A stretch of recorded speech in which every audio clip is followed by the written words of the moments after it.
Hello, नमस्कार. स्वागत आहे सगळ्या मैत्रिणींचं, ताईंचं आपल्या चॅनलमध्ये. तर दुपारचे 2 वाजलेले असतील. आत्ताच मी शरीवला झोपवलेलं आहे आणि आज मी 2 वाजता चहा घेते. तर तुम्ही म्हणाल एवढ्या लवकर चहा का?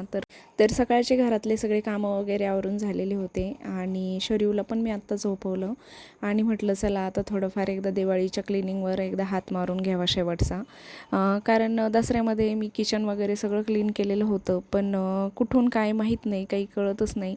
खूप जास्त धूळ येत असते आणि कितीही आपण व्यवस्थित रोजच्या रोज साफसफाई केली तरी पण एवढी धूळ कुठून जमा होते तेच कळत नाही.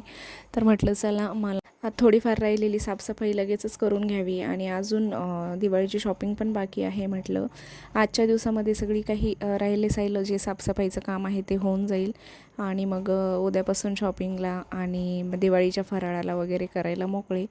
तर मग म्हटलं एनर्जी आणण्यासाठी थोडीशी 1 कप चहा घेतला की मग काम करायला सुरुवात करायला पण छान वाटतं. तर मी चहा लवर आहे, त्यामुळे मग मला चहा घेतला की खूपच एनर्जेटिक वाटतं आणि चहा 1 कप घेतल्यानंतर मी कितीही काम करू शकते. तर तुम्ही चहा घेता का आणि तुम्हाला चहा आवडतो का हे मला नक्की कमेंट सेक्शनमध्ये सांगा. तर आता मस्त चहा घेते आणि आईंना पण माझ्याबरोबर सवय लागलेली आहे. तर मी घेतला की त्यांनाही मी चहा देत असते.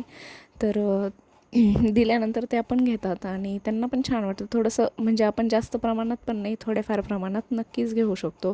तर इथे तुम्ही बघू शकता हा एरिया माझा बाकी होता साफसफाईचा. तर इथे कपड्यांच्या म्हणजे एक रॅक आहे असंच जुनं माझं लग्नातलं, तर त्याच्यामध्ये कपडे वगैरे ठेवत असते.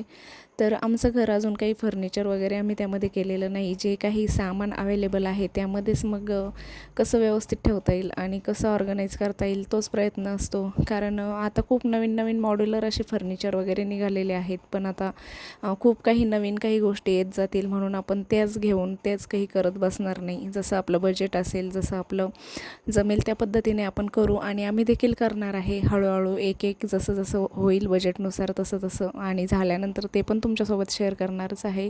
पण अजूनपर्यंत तरी मी माझ्या ज्या लग्नातल्या वस्तू आहेत तर त्याच वापरते आणि त्याच व्यवस्थित ऑर्गनाईज करून आपलं घर अगदी छान दिसतं. तर मैत्रिणींनो, आता दिवसेंदिवस खूप काही नवीन नवीन गोष्टी येत चाललेल्या आहेत.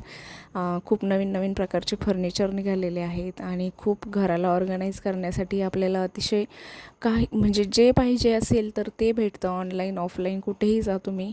पण माझं असं मत आहे की आपण आहे त्या सामानामध्येच आणि आपल्याला काही आयडिया वगैरे सुचल्या तर त्या पद्धतीने आपल्या घराला कसं डेकोरेटिव्ह करू शकतो हे पण आपण नक्कीच बघायला पाहिजे. आपण खूप महागड्या वस्तूंच्या शोधात जातो आणि त्यानंतर आपल्याला घर ऑर्गनाईज करण्यासाठी आणि घर असं व्यवस्थित वाटण्यासाठी आपण खूप खर्च त्यासाठी करत असतो. पण असं आहे की जर एखादी गोष्ट नाही घेतली तरीही त्याशिवाय आपलं काम चालून जातं आणि घेतली तरी पण चालून जातं.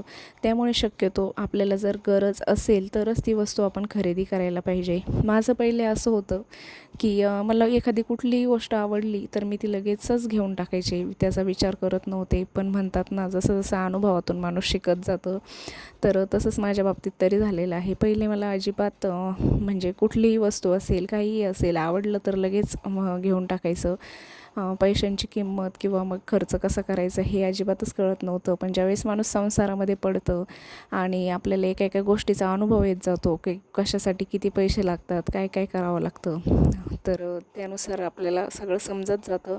आणि मी तरी आता बऱ्यापैकी काटकसर करायला शिकले आणि ज्या गोष्टींची खरंच जास्त गरज आहे त्याच गोष्टी मी आता खरेदी करते. तर इथे बघू शकता ही खिडकी माझी खूप जास्त खराब झालेली होती. बऱ्याच दिवसांपासून मला ही काढायची होती, पण फायनली आज तो वेळ आलेला आणि मी तिला अशा पद्धतीने सगळं काढून घेतलेलं आहे आणि छान अशी थोडीशी डेकोरेटिव्ह करून घेतलेली आहे. तर इथे मी आज आमच्या इथे बाहेरच अंगणामध्ये छान याला वावडिंग म्हणतात, तर वावडिंगाची भाजी आमच्या आईंनी मला सांगितलं की ही भाजी खाल्लेली खूप पौष्टिक असते आणि बऱ्याच दिवसांपासून करायची होती. पण म्हणजे मला तर कशी करायची ते माहीतच नव्हतं, पण आईंनी सांगितलं अशा अशा पद्धतीने तू कर. तर म्हटलं चला आज करूया. आणि माझी थोडीशी साफसफाई झाल्यानंतर थोडं बाहेर काम होतं तर मी मध्येच बाहेर पण गेले आणि त्यानंतर तिथून आल्यानंतर मग आता स्वयंपाकाला लागलेले आहे. तर आज स्वयंपाकामध्ये सिंपल अशा मस्त बाजरीच्या भाकरी आणि वावडिंगाची भाजी बनवणार आहे. आईंनीच सांगितलं मला याचं नाव, मला तर त्याचं नाव पण माहीत नव्हतं. पण जुन्या जुन्या ज्या आपल्या आई आजी माझ्या सासूबाई वगैरे आहेत तर त्यांना या भाज्या आणि त्याचे महत्त्व, त्याचे काय फायदे आहेत आपल्या शरीराला, तर हे त्यांना सगळं माहिती आहे. म्हटलं चला आई बऱ्याच दिवसांपासून म्हणताय तर आज हीच भाजी करूया आणि सिंपल अशा मस्त बाजरीच्या भाकरी करूया. तर ती भाजी आईंनी पानं जे असतात त्याचे ते तोडून आणलेले आहे आणि ते स्वच्छ धुवून आता मी थोडीशी तुरीची डाळ टाकून ते कढईमध्ये शिजण्यासाठी ठेवलेले आहे एक साईडला. आणि म्हटलं भाजी शिजती आहे तोपर्यंत भाकरी बनवून घ्याव्या. तर आमच्याकडे संध्याकाळी शक्यतो भाकरीच बनवल्या जातात, एखाद्या वेळेसच पोळ्या बनवल्या जातात. आता सध्या थंड वातावरण आहे म्हणून बाजरीच्या भाकरी बनवतो आणि एरवी उन्हाळ्यामध्ये वगैरे ज्वारीच्या भाकरी बनवल्या जातात. पण शक्यतो संध्याकाळी भाकरी किंवा खिचडी, पोळ्या आम्ही शक्यतो सकाळीच बनवतो. आणि मस्त असं गावरान पद्धतीचं जेवण संध्याकाळी हलकं फुलकं खायलाही छान वाटतं आणि पचायलाही सोपं असतं. त्यामुळे बाजरीच्या भाकरी आवडतात पण सगळ्यांना आणि मुलांना पण आम्ही सवय लावलेली आहे. मुलंही अगदी काहीच म्हणजे कानकूच करत नाही भाकरी वगैरे खायला. अगदी शरीर किती छोटी आहे तरीसुद्धा ती बाजरीची भाकरी अगदी आवडीने खाते. तर म्हटलं चला आता स्वयंपाक वगैरे करून घेते आणि बाकीचं अजून खूप दिवाळीचे कामं बाकी आहेत. तर चालू आहे एक थोडं थोडं. तर जसं जसं होईल तसं तसं शेअर करेलच. आता इथे भाजी छान शिजलेली आहे तर मिक्सरच्या भांड्यामध्ये आता मसाला तयार करून घेते. तर भाजी शिजताना मी थोडेसे शेंगदाणे पण त्यामध्ये टाकलेले होते पूर्ण असे. तर मिक्सरच्या भांड्यामध्ये थोड्याशा हिरव्या मिरच्या चवीनुसार, लसूण जिरे आणि 4-5 शेंगदाणे टाकलेले आहेत. पण आज प्रॉब्लेम असा झाला की बराच वेळ झाला लाईट नाही आहे. तर म्हटलं लाईट येईल लाईटची वाट बघून बघून शेवटी मला जो मसाला आहे तो खलबत्त्यामध्ये कुटूनच टाकावा लागला. पण भाजी त्यानंतर जी भाजी आम्ही जेवण वगैरे केल्यानंतर खरंच खूपच मस्त झाली होती. असं वाटलं आता हे कुटून एवढं व्यवस्थित मिश्रण बारीक होत नाही, पण ते छान मसाला बारीक झाला होता. आणि आता भाजी शिजल्यानंतर त्यामध्ये थोडंसं आपल्याला बेसन पीठ टाकून घ्यायचं आहे आणि छान भाजी अशी घोटून घ्यायची आहे. म्हणजे थोडेसे ते पानं जाड असतात तर त्याला आपल्याला चमच्याने होईल तेवढं बारीक करायचं आहे. आणि नाही झालं तरी काही हरकत नाही, कारण तशी ही भाजी छानच लागते. आणि जर तुम्हाला ही भाजी कुठे मिळाली तर नक्कीच तुम्ही करून खा, कारण आपल्या शरीरासाठी खूप या भाजीचे फायदे आहेत. तर आता भाजीला फोडणी देऊन घेते. तेल टाकलेलं आहे, तेलामध्ये थोडासा कापून घेतलेला लसूण टाकला, जिरे टाकले आणि छान असं याला खरपूस लसणाचा छान सुगंध घरामध्ये पसरला पाहिजे अशा पद्धतीने आपल्याला याला परतून घ्यायचा आहे. त्यानंतर जो मसाला शेवटी लाईट न आल्यामुळे मी तो कुटूनच घेतला आणि तो थोडासा ओबडधोबडच आहे, पण ओबडधोबड मसाल्याची भाजी पण कधी कधी खरंच खूप मस्त लागते. तर तो टाकून घेतला आणि छान त्याला खरपूस मस्त असं फ्राय करून घ्यायचं आहे. आणि भाजी पण घोटून झालेली आहे. तर ह्या भाजीचे फायदे मी तुम्हाला सांगते. ही भाजी ज्या महिलांची कंबर वगैरे नेहमी दुखते तर त्यांच्यासाठी याचे खूप फायदे आहेत.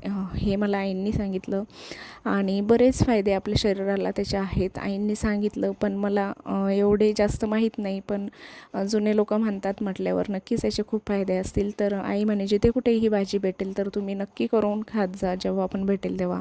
या भाजीचे फळं पण करू शकतो आपण आणि या भाजीचे भजे पण छान लागतात. तर कुठेही भेटली तर तुम्ही पण नक्कीच करा.